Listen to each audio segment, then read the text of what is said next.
Filemão 8-25, diz assim a sua palavra. Pois bem, ainda que eu sinta plena liberdade em Cristo para te ordenar o que convém, prefiro todavia solicitar em nome do amor, sendo o que sou, Paulo o velho, e agora até prisioneiro de Cristo Jesus.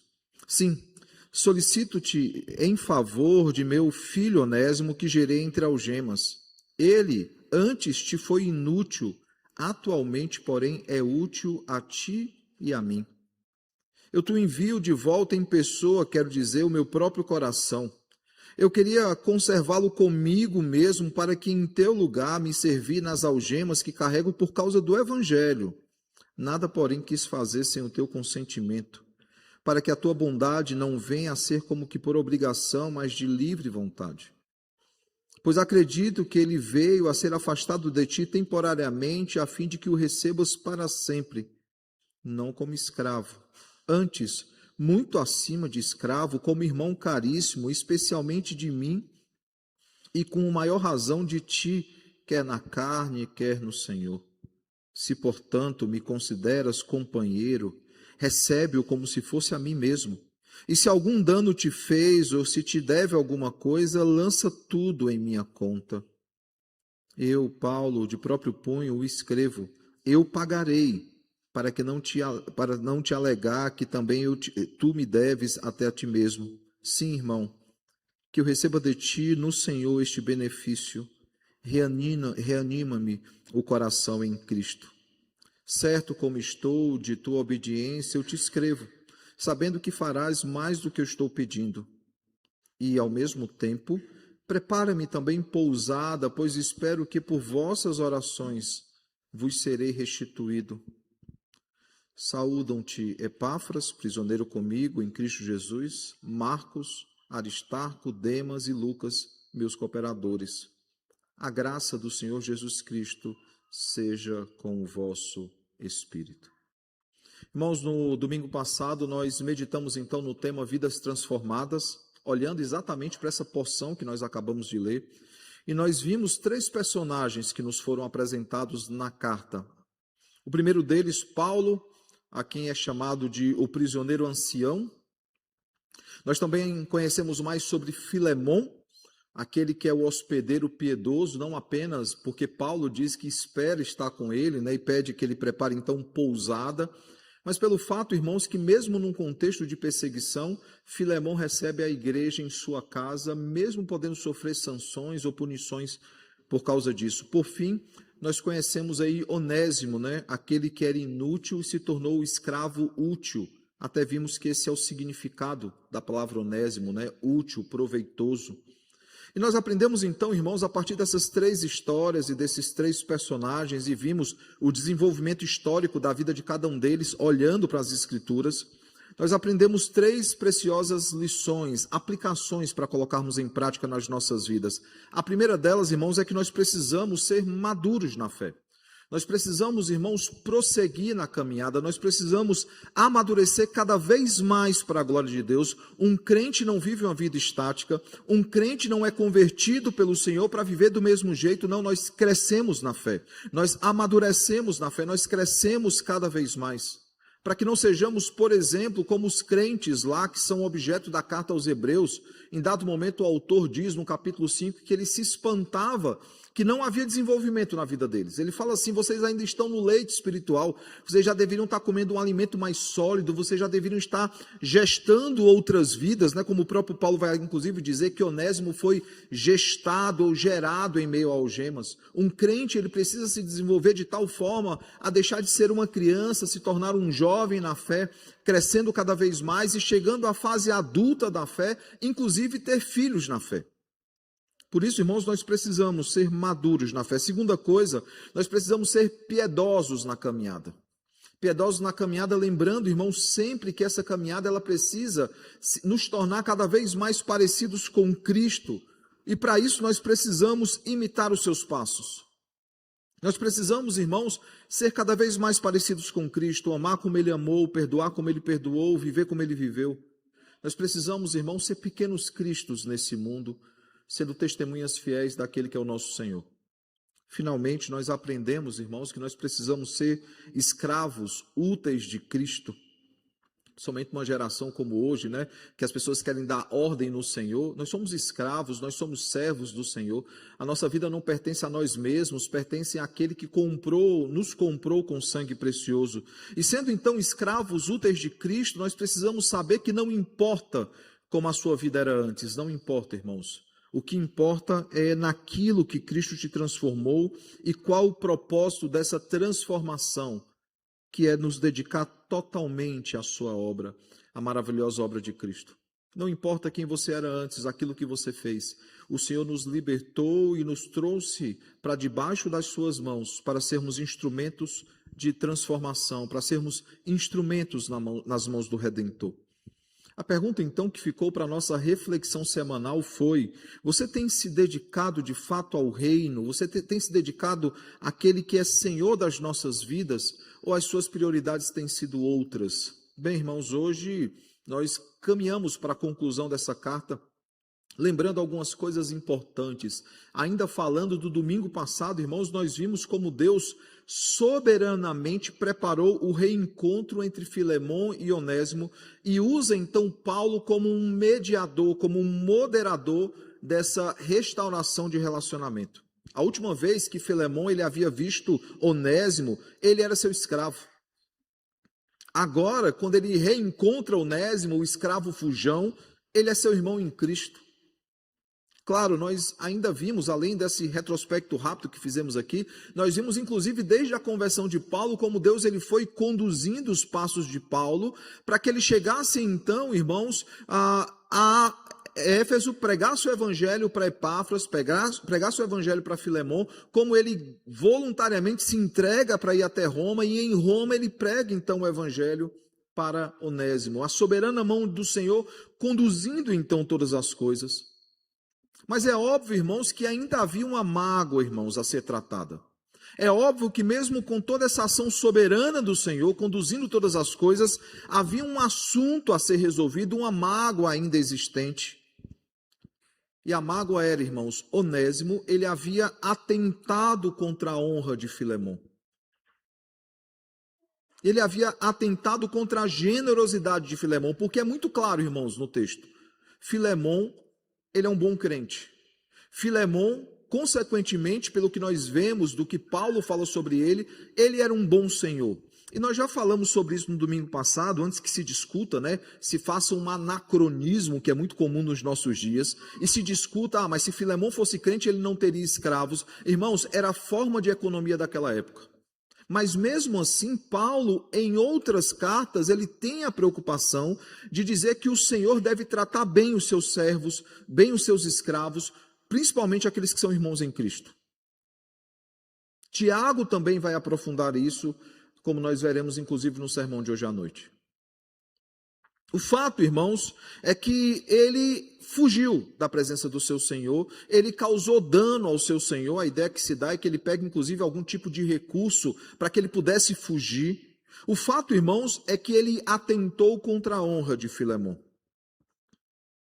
E hoje nós avançaremos mais nessa questão, nós já olhamos bastante para essa carta, e nós tentaremos responder, por exemplo, qual é o propósito dessa carta? Porque nós entendemos que há uma história aqui, mas qual é o propósito dessa carta? E eu posso adiantar aos irmãos, é uma carta, é uma história sobre perdão, que é justamente o tema de hoje, uma história sobre perdão.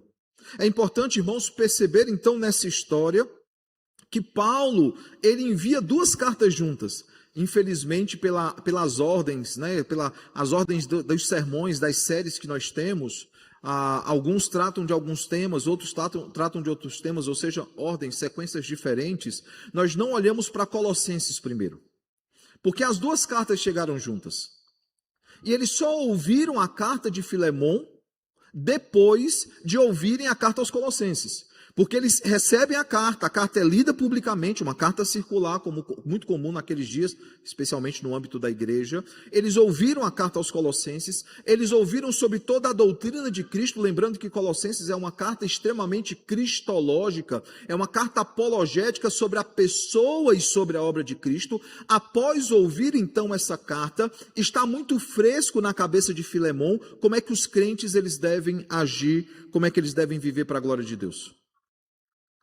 Eu vou passar rapidamente sobre Colossenses essa manhã, para que, já que não olhamos ainda para ela, ainda olharemos, para que essas coisas elas fiquem bem claras. A epístola, irmãos, aos Colossenses, ele é um estudo, ele é um tratado teológico sobre a pessoa de Cristo, a pessoa e a obra de Cristo. Avançavam heresias perigosas naqueles dias.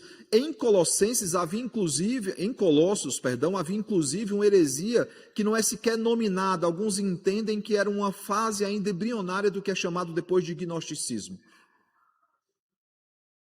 Havia em Colossenses, irmão, uma junção muito perigosa do legalismo judaico, juntamente, nesse legalismo judaico, algumas práticas obscuras do paganismo. O fato, irmãos, é que lá havia necessidade também para combater os judaizantes, havia-se então a necessidade de mostrar o quão suficiente era e o quão profunda era a morte e a ressurreição de Cristo.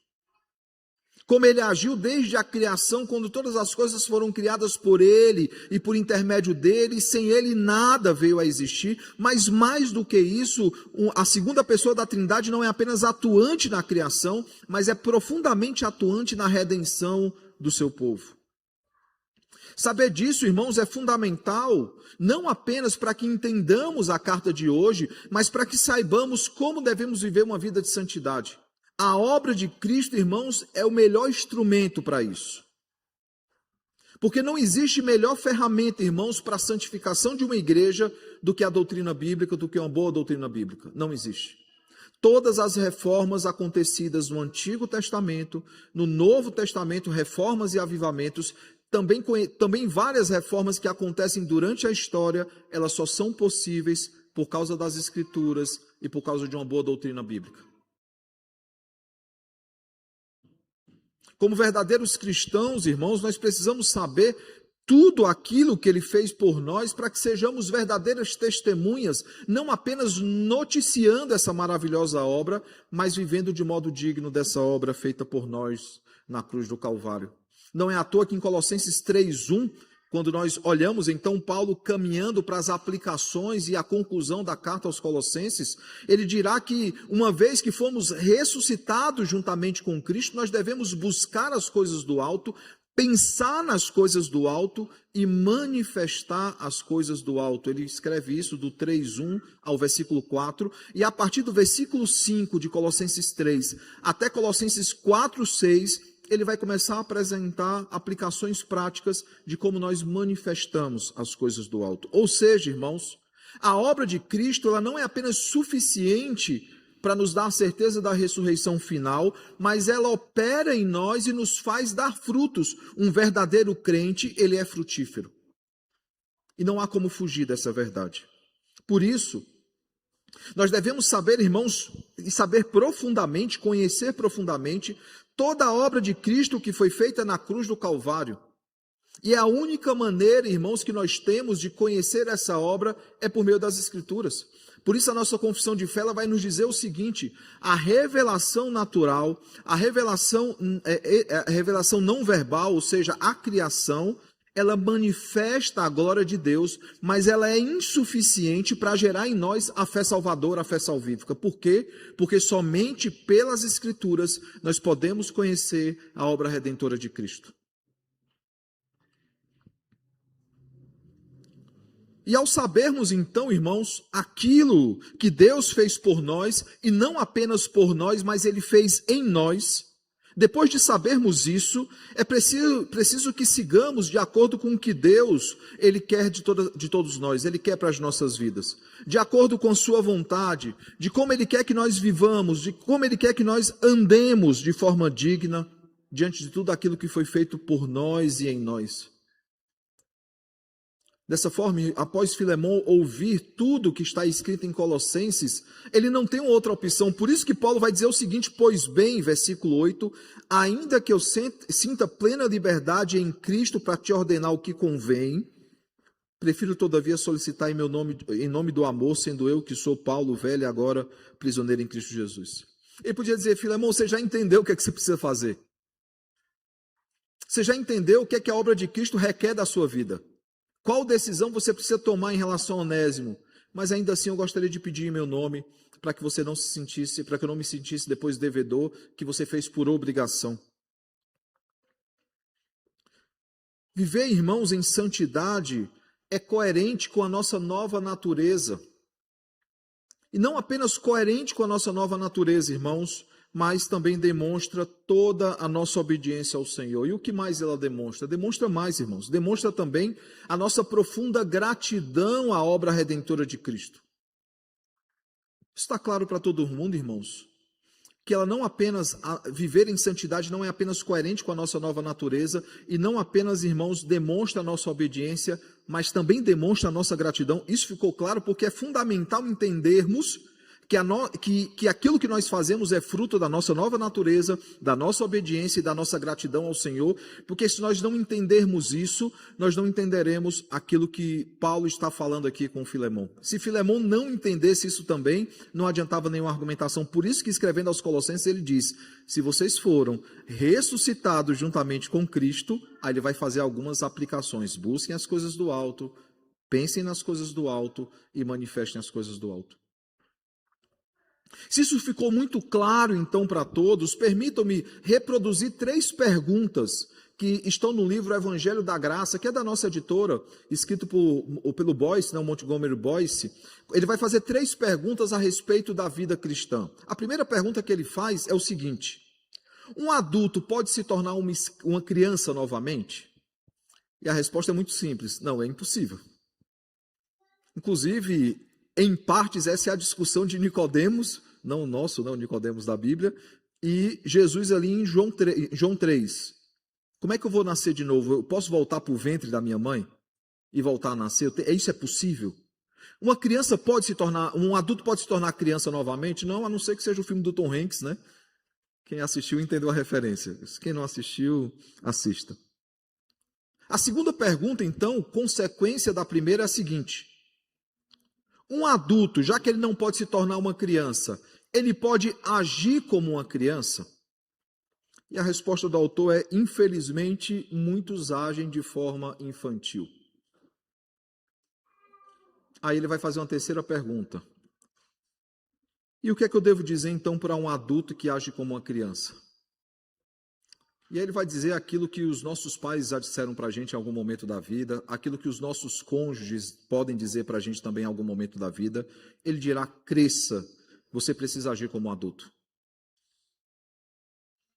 E aí o autor ele vai e diz o seguinte: se assim com um adulto que age como criança, ele precisa ser chamado a atenção, o que é que eu vou dizer para um crente que age como um não crente? Fazendo as mesmas perguntas, um crente pode se tornar um descrente? Não, isso é impossível. A nossa doutrina crê que uma vez salvo, salvo para sempre. Um crente pode agir como um descrente? Infelizmente, alguns agem assim. E aí a terceira pergunta é: o que é que eu digo então para um crente que age como um descrente? E a resposta é: cresça, você precisa agir como um crente no Senhor. É exatamente isso, irmãos, que Paulo está falando de forma muito gentil e amorosa para Filemão. Filemão, você não pode agir como um descrente, você tem que agir como um crente. Você precisa agir como um crente, todos nós, irmãos, precisamos agir como crentes. É isso que Paulo está dizendo aqui em cada versículo dessa carta. É exatamente isso que ele está dizendo. E voltando ao que nós já falamos, essa carta, irmãos, ela é 2 coisas pelo menos. Ela é belíssima e ela é incomum. Por que ela é belíssima, irmãos? Ela é bela porque Paulo, mesmo sendo apóstolo, mesmo tendo influência sobre Filemão, ele não ordena que Filemão faça aquilo que é certo. Ele explica a Filemão o que é certo e espera que ele haja corretamente. A segunda coisa, irmãos, é que essa carta ela é incomum porque não é uma carta que trata de problemas da igreja, não é uma carta que trata de problemas doutrinários, é uma carta pastoral de um pai na fé para um filho na fé, falando de um irmão na fé. Duplamente. Não apenas porque eles são irmãos em Cristo, mas porque eles foram gestados pelo mesmo pai na fé. Esse que é o moderador, o prisioneiro ancião, como ele se coloca, aquele que vem para fazer uma reconciliação, ser um agente de reconciliação entre esses dois. De forma, irmãos, que essa carta ela é uma carta de reconciliação, ela é uma carta de perdão. E o argumento de Paulo é o seguinte: a obra de Cristo nos constrange para que sejamos perdoadores. Aquilo que ele fez por nós na cruz do Calvário nos constrange a perdoar, assim como fomos perdoados.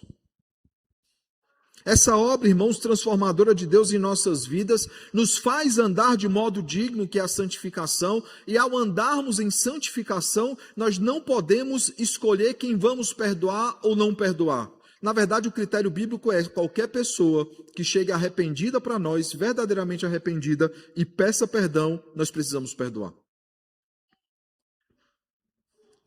Por isso eu pergunto, irmãos, o que é que Paulo está ensinando aqui a Filemão e, consequentemente, a todos nós?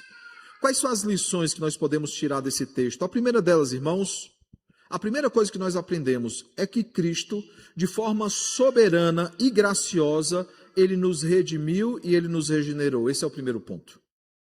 Ele, soberano e graciosamente, nos redimiu e nos regenerou. Deixa eu lembrar uma coisa a todos vocês, irmãos. O pecado, ele é uma afronta contra Deus. Você consegue entender isso? A palavra transgressão, um outro significado para ela é rebeldia. É difícil ouvir isso, né? Porque às vezes a gente trata o pecado como se fosse uma coisa simples. Não, nós afrontamos profundamente o Senhor. Por que é importante nós entendermos isso, irmãos? Porque só assim nós entenderemos a dimensão do sacrifício na cruz do Calvário. Para entender a cruz de Cristo, para entender a importância do seu sacrifício, é preciso entender a seriedade do pecado. Você vai a um médico. O médico passa uma receita para você. Não sei como é que você é, mas eu pergunto, que remédio é esse? Para que ele serve? Acho que todo mundo pergunta isso. Se o médico não entender o problema que você está passando, você vai chegar em casa, você não vai comprar o remédio, não vai tomar o remédio. É assim ou não é assim?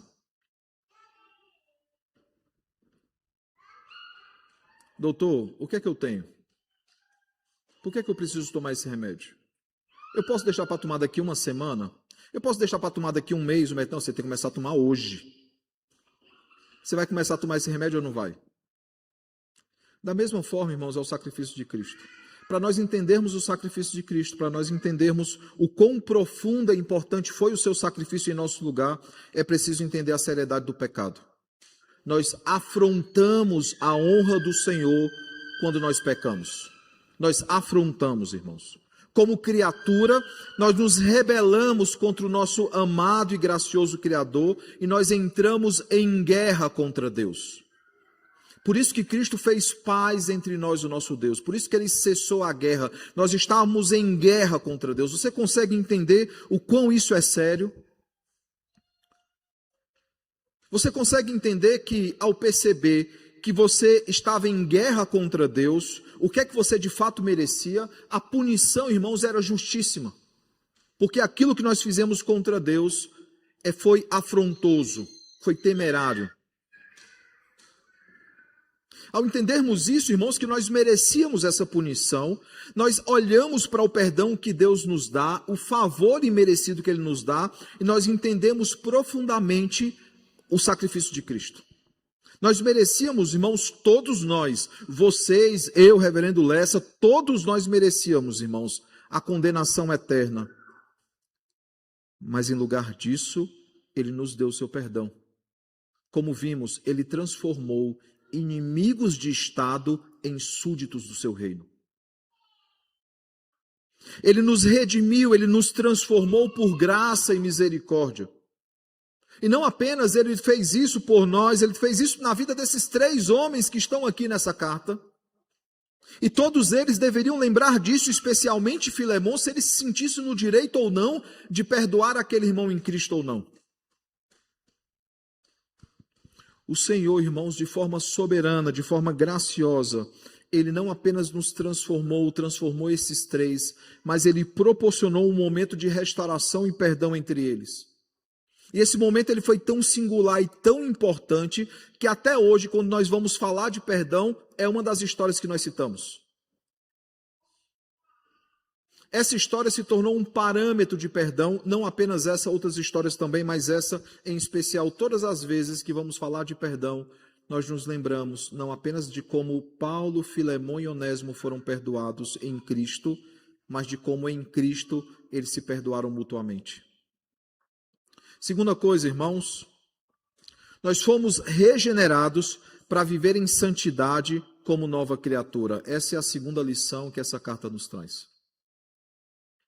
O Deus Pai, irmãos, ele não nos devia nada, até que voluntariamente ele se pôs em aliança com o povo. E aí ele passa a ser devedor. Não porque ele precisasse, mas porque ele decidiu voluntariamente se pôr em aliança. Ao se colocar voluntariamente em aliança, voluntariamente ele entrega o seu filho para morrer na cruz pelos nossos inúmeros pecados. Muitos pecados. O próprio filho voluntariamente, Cristo, se entregou por nós, como ele diz em João 10. Ou como lemos na Escritura, para mim uma das melhores expressões já cunhadas pelo Senhor, né, que ele inspirou o autor a escrever, a expressão o justo pelos injustos. O Espírito Santo voluntariamente nos convenceu a respeito do pecado, da justiça e do juízo.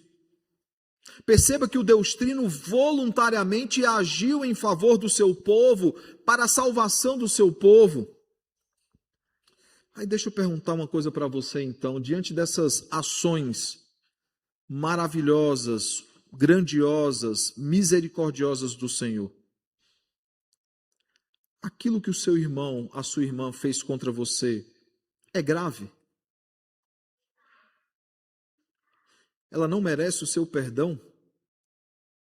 Lembrem da história que eu contei, né, de um colega de trabalho que me procurou e falou: pastor, eu tenho passado dificuldades. Há um irmão que eu depositei muita confiança nele, ele traiu a minha confiança, ele começou a contar a história, eu ouvi aquela história, eu ouvi, quando ele terminou eu perguntei: o que ele fez contra você é tão grave como aquilo que você fez contra Deus quando ele te perdoou? Falei: entenda, meu irmão, eu não quero diminuir o quão decepcionado você ficou. Eu só quero lembrá-lo que pelas Escrituras você precisa perdoá-lo de forma infinita, todas as vezes que ele se arrepender. Filemão, irmãos, ele não tinha a opção de não perdoar Onésimo. Ele não tinha essa opção. Paulo diz isso claramente.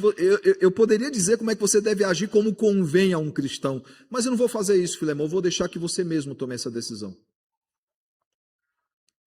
É como lemos, por exemplo, em 2 Coríntios, capítulo 5, versículos 18 e 19. Ora, tudo provém de Deus, que nos reconciliou consigo mesmo por meio de Cristo e nos deu o ministério da reconciliação, a saber, que Deus estava em Cristo reconciliando consigo o mundo, não imputando aos homens as suas transgressões, e nos confiou a palavra da reconciliação. Nós somos, irmãos, ministros da reconciliação, nós somos agentes da reconciliação, todos nós somos chamados, irmãos, a agir assim, não apenas moderando como Paulo fez, sendo um moderador para reconciliar irmãos, mas sempre que necessário, pedindo perdão a quem nós devemos pedir perdão e perdoando a quem nós devemos perdoar. Eu gosto muito de literatura, né? Um dos autores que eu gosto é o William Shakespeare, eu acho que alguns conhecem aqui. William Shakespeare, em Hamlet, ele cunha a expressão bem conhecida dizendo o seguinte: a falta de perdão ou amargura é um veneno que nós tomamos achando que nós vamos matar o outro. Não, irmão, só faz mal para nós mesmos. Por isso o texto ele nos constrange como nova criatura que somos a perdoar como fomos perdoados. Terceiro, irmãos, o perdão ele é um imperativo, ele é uma ordem clara para todos os crentes. tanto para aquele que tem que pedir perdão, como para aquele que tem que perdoar. Não nos resta escolha alguma. É isso que está, por exemplo, na oração dominical, na oração do Pai Nosso, quando nós dizemos: perdoa as nossas dívidas, assim como nós perdoamos aos nossos devedores. De fato, irmãos, Onésimo, ele afrontou Filemão. De fato, Onésimo, ele foi contra a honra de Filemão, mas não foi exatamente isso que nós fizemos contra o Senhor, e ainda assim ele nos perdoou. Foi exatamente isso que Filemão fez, irmãos. Filemão também afrontou ao seu senhor, a quem ele é escravo. Ele afrontou a Deus, ele afrontou a honra do Senhor, e mesmo assim ele foi perdoado por Deus. Esse é o argumento de Paulo em Colossenses. E agora, olhando para Filemão, Filemão abrindo o seu coração, dizendo: me afrontou, foi contra mim. E Paulo disse assim: eu conheço essa história. Essa é a minha história. Essa é, Filemão, a sua história. Essa é a história de todos nós. Nós somos afrontosos, nós somos rebeldes, agimos assim contra o Senhor, mas ainda assim Ele não nos trata segundo os nossos pecados, mas segundo a sua muita misericórdia. E não tente, irmãos, minimizar o seu pecado. Sabe por quê? Porque mesmo salvos por Cristo, mesmo redimidos, mesmo regenerados, nós ainda continuamos a pecar contra Deus. Dia após dia nós fazemos isso ainda. Nós ainda afrontamos ao Senhor, nós ainda agimos com rebeldia em transgressão contra Deus. Por isso, Paulo, escrevendo aos Colossenses, no capítulo 3, versículo 13, ele vai dizer o seguinte: perdoai-vos mutuamente, caso alguém tenha motivo de queixa contra o trem. Assim como o Senhor vos perdoou, assim também perdoai vós. É Deus quem nos dá essa ordem, irmãos. Não é Paulo, não sou eu, não é o reverendo Lessa, o reverendo Ismael, o reverendo Ronaldo, nenhum pastor dessa igreja, ninguém do conselho, da junta diaconal. Não somos nós que estamos dando essa ordem. É o próprio Deus que ordena que nós devemos perdoar, assim como fomos perdoados. Por isso, Paulo ele afirma no capítulo 1, versículo 21, dizendo o seguinte: certo estou da tua obediência. Certo como estou da tua obediência, eu te escrevo, sabendo que farás mais do que eu estou pedindo. É um imperativo, irmãos, é uma ordem, não é uma escolha, uma opção baseada naquilo que eu acho, naquilo que eu sinto. Eu acho que eu tenho que perdoar. Eu sinto que eu tenho que perdoar. Não, irmãos, é uma ordem. A Bíblia é cheia de imperativos e nós devemos cumprir essas ordens.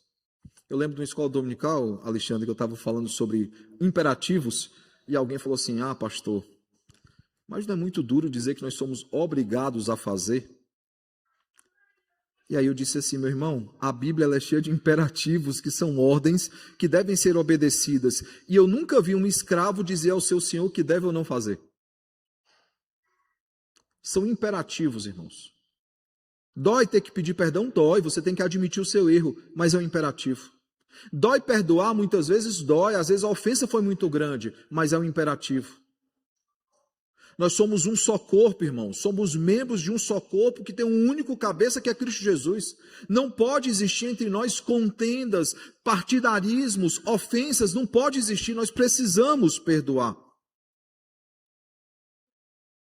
É exatamente isso que Paulo tinha a dizer a Filemão. É exatamente isso que ele tem a dizer a todos nós. É isso que o Senhor nos ensina na sua palavra. E eu pergunto, para concluir, que aplicações então nós podemos tirar desse texto? A primeira delas, irmãos, todos nós precisamos lembrar da obra de Cristo, que Ele de forma soberana e graciosa, Ele nos redimiu e Ele nos regenerou. Precisa perdoar alguém? Precisa pedir perdão para alguém? Lembre-se da obra de Cristo. Segunda coisa, irmãos, todos nós precisamos viver em santidade. Pois como os discípulos de Cristo, irmãos, que somos, nós precisamos, irmãos, viver como Ele viveu, amar como Ele amou, perdoar como Ele perdoou. Aqui é uma paráfrase do que João escreve na primeira carta. Eu não sei o quão velho todos são aqui, já conheço alguns, estou brincando. A gente já sabe a idade de cada um aqui, né? Mas não sei que geração você pegou. Eu peguei a geração do Mestre Mandou. Quem pegou essa geração aqui? O Mestre Mandou. O Mestre Mandou, aí você repetiu o que o Mestre mandou. A versão de crente é: eu fui a Nova York visitar a minha mãe me ensinou a dançar, eu não lembro agora o resto. Vocês conhecem a música, né? Nós fazíamos isso no acampamento, a pessoa fazia o gesto, e aí você tinha que imitar o gesto, aí continuava aquela filinha. É exatamente isso que um crente tem que fazer em relação a Cristo. que é que o mestre tem nos mandado? E nós buscamos, irmãos, imitar, assim como a dancinha lá de Nova York, nós buscamos imitar o que ele faz. Se ele mexe o braço, nós mexemos o braço. Se ele mexe a perna, nós mexemos a perna. Porque é isso que um discípulo faz, ele imita o seu mestre. Aqueles que estão na academia sabem exatamente qual deve ser a postura do orientado diante do seu orientador. O orientador manda você fazer um negócio, você faz. Eu estava escolhendo as cadeiras, viu, Lessa, do segundo semestre da dissertação, do mestrado, graças a Deus eu já concluí essa fase, né, já defendi. Ellen está passando por isso agora, outros aqui também. No segundo semestre eu tinha que escolher 3 disciplinas optativas. Eu e o Naruso estudávamos juntos nesse mestrado, e o Naruso chegou para mim falando assim, cara, eu já escolhi minhas disciplinas, é essa e essa. Eu falei assim, você já perguntou, e o orientador dele era o mesmo que o meu, você já perguntou o que é que o nosso orientador quer que a gente faça? Não, não é assim não. É assim. Porque eu cheguei para o orientador e falei, orientador, eu gostei de 5 matérias. Quais são as 3 que o senhor acha que eu quero fazer? Ele falou, você quer fazer essa, essa e essa. E foi exatamente nessas que eu me inscrevi. O Naruso escolheu outros, o orientador ligou para ele e falou assim, soube que você escolheu 3 matérias aí, mude as matérias para essa e para essa. Porque é isso que um discípulo ou um orientado faz com um mestre que é o seu orientador. E nós também, irmãos, precisamos fazer isso. Viver em santidade é buscar viver exatamente como Cristo viveu nesse mundo. É como Efésios 4 nos diz, a palavra nos faz ser cada vez mais parecidos com Cristo e andar cada vez mais parecidos da forma como ele andou. Terceiro, irmãos, todos nós precisamos ser ministros da reconciliação. Por quê? Porque o seu amor, irmãos, ele nos constrange a perdoar uns aos outros. O seu amor nos constrange a sermos embaixadores de Cristo e portadores ou proclamadores da sua palavra. Eu pergunto então, irmãos, para concluirmos o sermão de hoje e concluirmos a série de hoje, eu pergunto, você é capaz de perdoar? Você é capaz de pedir perdão? Até 2006, irmãos, eu tinha muita dificuldade nessa área, porque eu olhava somente para a afronta, e eu não me lembrava que eu sou também afrontoso diante de Deus. E Deus ele foi trabalhando, quebrando meu coração. Morei 1 ano no Palavra da Vida, para tratar sobre liderança de acampamento.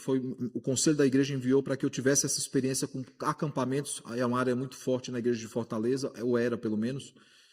E eu passei 1 ano morando no mesmo instituto bíblico com 30 pessoas, e não há como você não ter que pedir perdão ou perdoar, convivendo com 30 pessoas criadas em 30 casas diferentes, pensando várias coisas diferentes, não tem como.